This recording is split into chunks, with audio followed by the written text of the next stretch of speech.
Olá, bem-vindo, bem-vinda ao meu canal. Eu sou a Suzana Leão, espírita progressista, faço parte do movimento de espíritas progressistas, que surgiu como um alento no meio desse fascismo todo que nós estávamos mergulhados, né? O movimento espírita tradicional embarcou no fascismo e nós, então, em resistência, né? Em resistência, em nome da resistência, foi criado então esse movimento que foi batizado de espíritas progressistas. Kardec era um progressista. A doutrina espírita é progressista. Mas aqui no Brasil o movimento espírita demonstrou não ser progressista, né? Demonstrou apoio incondicional ao fascismo. E as coisas precisavam ser esclarecidas. Então, bem-vindo, bem-vinda.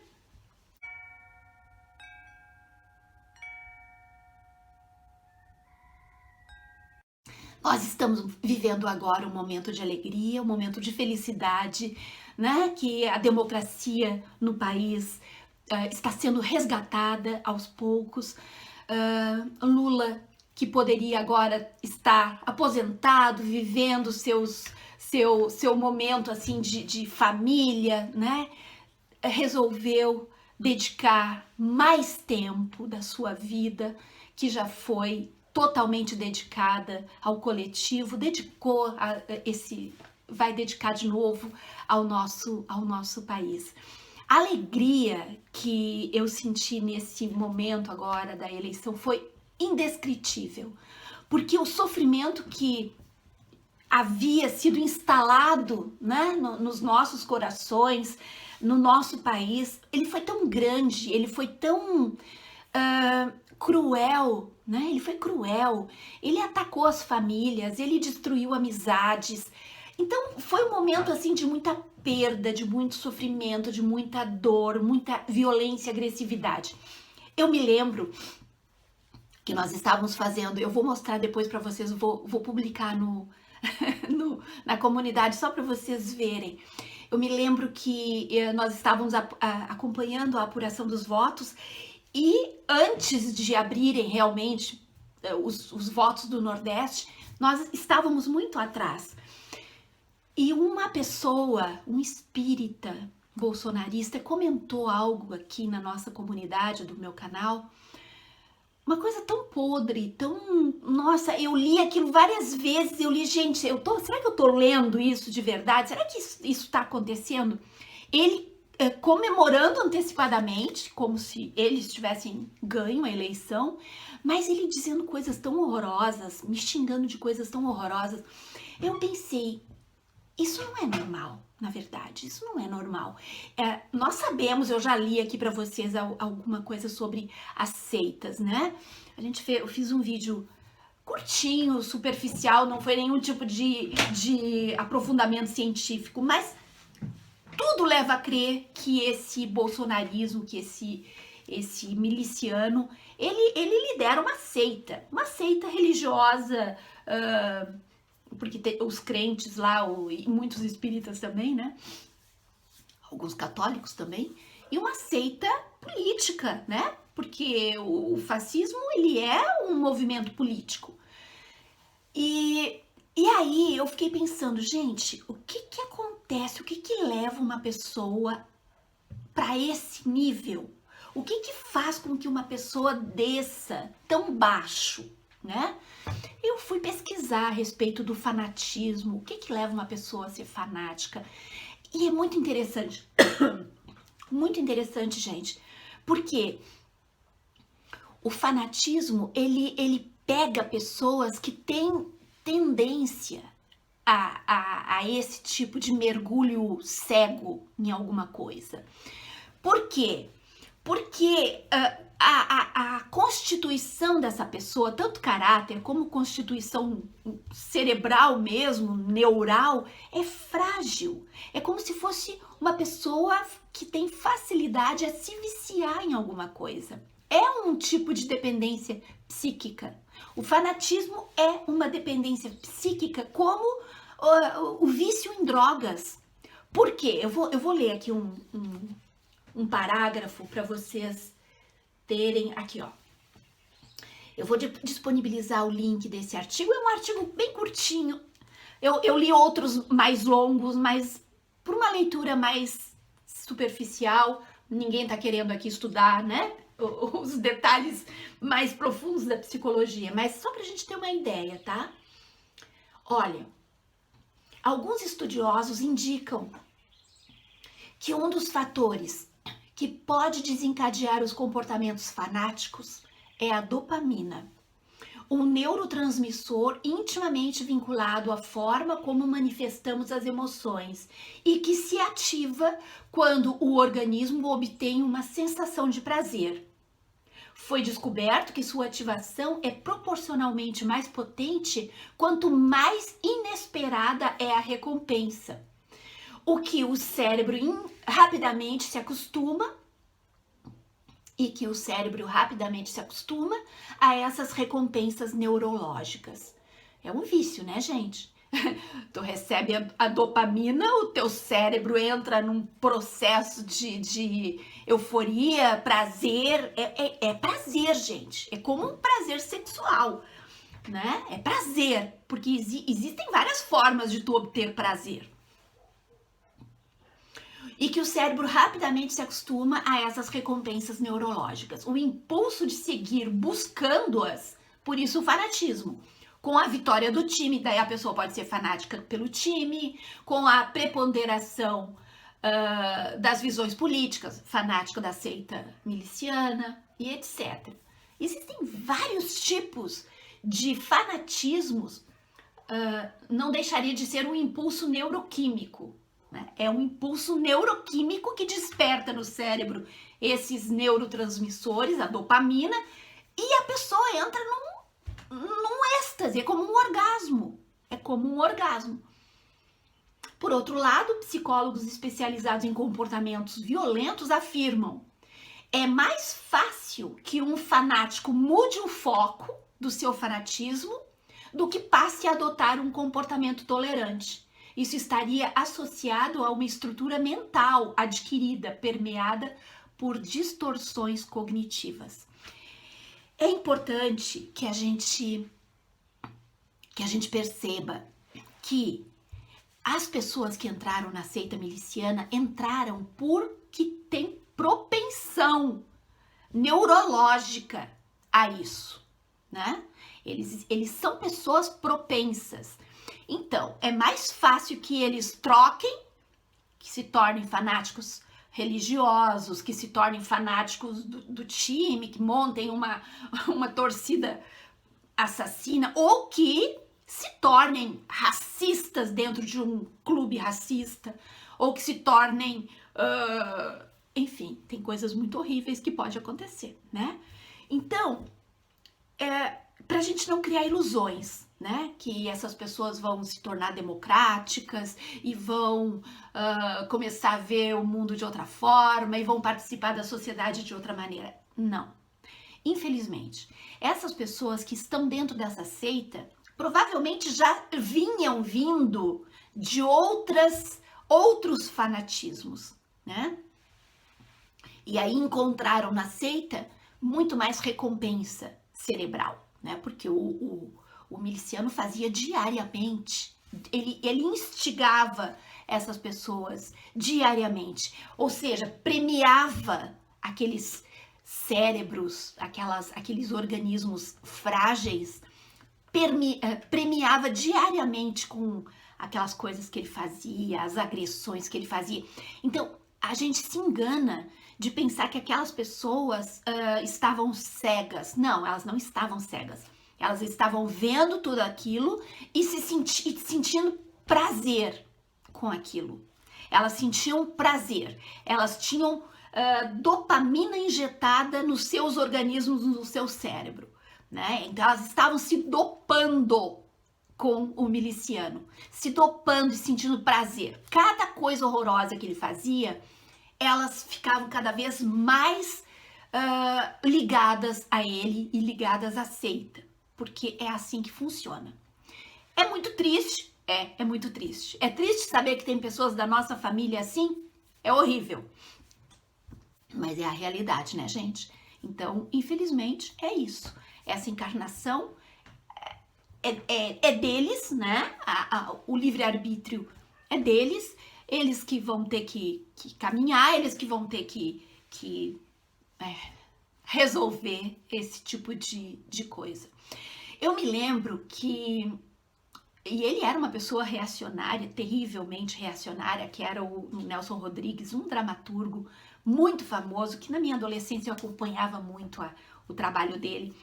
E ele até tem um caso muito sério, né? Porque ele era muito reacionário, muito fascistão, assim, muito inteligente, sabe? Mas ele apoiou o golpe militar, era uma pessoa reacionária, né? Uma pessoa da extrema direita. Hoje ele seria talvez um bolsonarista.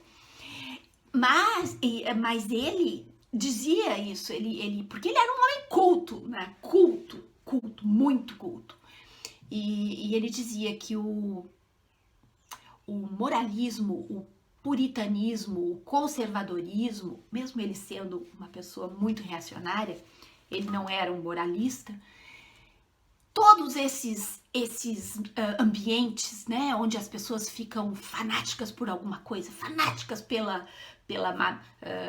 moral e os bons costumes, e se diz cidadão de bem, e não sei mais o que, não aceitam diferente, não aceita, e eles usam a família. Todas essas pessoas, ele dizia que esses ambientes onde essas pessoas fanáticas se encontram, é o local onde os canalhas se encontram. Então, ou o ufanismo, ou o moralismo, né? E é verdade, não deixa de ser verdade. Estava absolutamente certo, porque esse tipo de reação cerebral, ele acontece porque a pessoa é frágil. Ela tem um caráter frágil. A pessoa tem uma constituição frágil. Ela não consegue conviver com isso sem entrar no processo de fanatismo, porque ela é frágil. Então ela se espelha em alguém que tem coisas que ela carrega, né? Que o miliciano tem homofobia, racismo, misoginia, todo tipo de preconceito, todo tipo de ignorância, todo tipo de... Ele é assim, e ele não esconde isso, ele mostra isso, ele exacerba esse tipo de comportamento. Aquelas pessoas frágeis que precisam dessa dopamina, né? Que precisam desse incentivo cerebral, que olham para ele, endeusam essa criatura podre, essas pessoas se veem espelhadas nele. Elas encontram nele coisas que elas têm, mas elas não têm a coragem, muitas vezes, de colocar para fora. Agora até se sentem liberadas, né, gente? Agora até se sentem liberadas. Olha o que eles estão dizendo sobre os nordestinos e sobre o Nordeste. Enfim, ele liberou nas pessoas todo aquele mal, toda aquela coisa negativa que elas já carregavam nelas, né? Mas que por questões sociais elas iam sufocando. Ele abriu a porteira, deixou passar a boiada da maldade, da ruindade, do preconceito, de tudo que é ruim. O que nós vamos fazer agora? Nós vamos seguir em frente, né? Nós temos um país para reconstruir, nós temos muita coisa positiva para ser feita. Eu, particularmente, vou deixar essa turma de fanáticos de lado.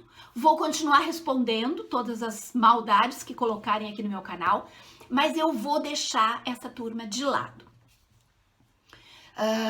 As pessoas da minha família, infelizmente, as coisas estão, né, como estão.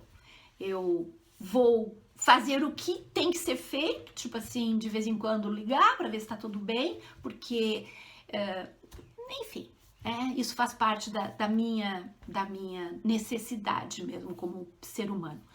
Mas sem sofrimento, sem aquela vontade de, poderia ser diferente, porque eu sei que não pode ser diferente. Essas pessoas precisam dessa coisa toda, precisam desse ambiente meio sombrio. elas precisam estar incluídas dentro desta sombra para receberem essas recompensas cerebrais e sentirem prazer, porque essas pessoas não conseguem sentir prazer de outra forma. Infelizmente, não conseguem se conectar com o belo, com o construtivo, com o coletivo.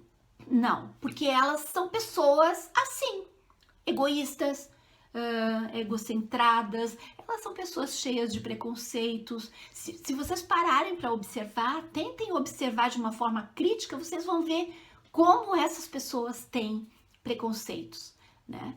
E eu agora consigo fazer essa análise sem sofrimento. Eu consigo olhar para esse quadro e ver que realmente o quadro é assim. Então essa situação toda, ela tem esse lado positivo, né? Ela tirou o véu de muitas relações, de muitas situações que a gente às vezes sofria e achava que podia ser diferente, quando na verdade não pode ser diferente, né?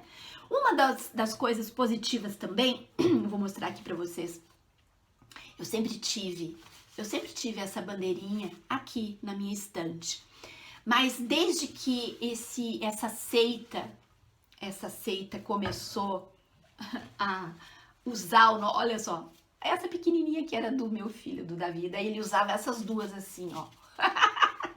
A gente levava ele em tudo que era manifestação, querido, fofo. Se tornou um ser humano maravilhoso. Mas enfim, quando essa seita começou a se adonar da bandeira, começou a me dar uma vergonha alheia, começou a me dar um desconforto e eu guardei essa bandeira numa gaveta. Eu pensei, não, eu vou estar nos meus vídeos, a bandeira vai estar no fundo, vai ter gente que vai até achar que eu sou bolsonarista. Que coisa, né, gente? Como eles conseguiram roubar do país o símbolo, que é a bandeira, eles conseguiram roubar do país um símbolo coletivo. Mas enfim, agora eu vou recolocar minha bandeirinha no seu lugar e é isso. Eu acho que a gente vai recolocar muitas coisas no seu lugar. Nós vamos recomeçar de uma forma com um pouco mais de maturidade. E sabendo, e é muito importante que nós saibamos disso, que a nossa militância, a nossa luta não tem mais fim. Desde que derrubaram a Dilma, naquela época em que o país tinha saído do mapa da fome da ONU, o país estava com pleno emprego, jovens pobres, negros, periféricos, indígenas, todos estavam conseguindo acesso à universidade. Nós estávamos vivendo um momento lindo. Nós tínhamos o pré-sal e a Dilma tinha colocado 75% do pré-sal para saúde e educação. Enfim, nós estávamos vivendo um momento, e o Lula disse isso numa das entrevistas dele agora dessa semana. Ele disse que teve um momento que ele pensou, gente, daqui uns 10 anos nós vamos estar como a França, como a Alemanha, como a Inglaterra, né? Com todos os nossos problemas sociais resolvidos. Mas, enfim, não deu, né, gente? Eles derrubaram a Dilma, destruíram tudo, destruíram todos os nossos sonhos. Então, agora, eu acho que isso precisa servir de lição pra gente. Nós não vamos mais poder achar que tá tudo bem, tudo encaminhado e é isso. Não. Nós vamos ter que continuar uma militância diária, né? Eu vou continuar mesclando aqui nesse canal os meus estudos, as coisas a respeito da doutrina espírita, como eu sempre fiz, mas eu jamais vou deixar de falar sobre política. Jamais. Eu acho que agora que nós encaramos o mal frente a frente, que nós vimos tudo que ele é capaz de fazer, a gente não pode mais afrouxar, né? Nós não podemos mais achar que a coisa tá ganha ou que o mal vai voltar para o pântano, né? Não, o mal não vai voltar para o pântano. O mal está entre nós agora, né? Ele está liberto. E nós vamos ter que colocar ele no seu devido lugar. Tipo, criar barreiras, criar formas de comunicação e que a gente consiga deter, né? Que a gente consiga deter esse monstro que foi liberto, né, durante o golpe contra a Dilma, naquelas passeatas de 2013 também, que a gente via aqueles cartazes horríveis, que as pessoas colocaram para fora toda a podridão que tinham dentro de si, né? E é isso, meus queridos, é isso, nós vamos seguir em frente, porque agora, pelo menos, nós temos uma estrada que se abre, né? E é lindo, maravilhoso ver a reação dos líderes internacionais recebendo Lula. Hoje eu vi um vídeo onde repórteres internacionais, numa coletiva, aplaudem e cantam. Gente, é lindo isso! Cantam enquanto Lula entra no ambiente. É emocionante, porque as pessoas estavam sendo tratadas com desumanidade por essa criatura inominável. Essa criatura, ela fazia, e ela despertava com isso o prazer na sua seita, né? Eles recebiam como se fosse um orgasmo mental de cada gesto abominável que ele fazia, de cada massacre que ele fazia com as pessoas. A resposta do mundo tá aí, né? O mundo acolhendo o Lula de braços abertos, acolhendo o Lula, né? Com alegria, porque o mundo também se livrou de um fascista, um país continental como o nosso, todo mundo armado com fuzis, granadas, metralhadoras, essas pessoas loucas, dementes. Um país desse se torna um perigo, né? Um perigo, na verdade. Essa seita é uma seita perigosa. E nós estamos com eles aí no meio da sociedade, né? Nós vamos agora respirar fundo, continuarmos de mãos dadas, continuarmos nos apoiando, né? Eu estarei sempre aqui nesse canal. Eu acho que eu preciso muito de vocês. Eu acho que a gente tem um trabalho conjunto a ser feito. E é isso. Vamos lá. Minha bandeirinha, então. Eu lavei essa bandeirinha. Acho que nós vamos ter que lavar realmente os nossos símbolos, né? Tirar o miasma todo. Fiquem bem, cuidem-se. Estamos na luta sempre. Grande beijo.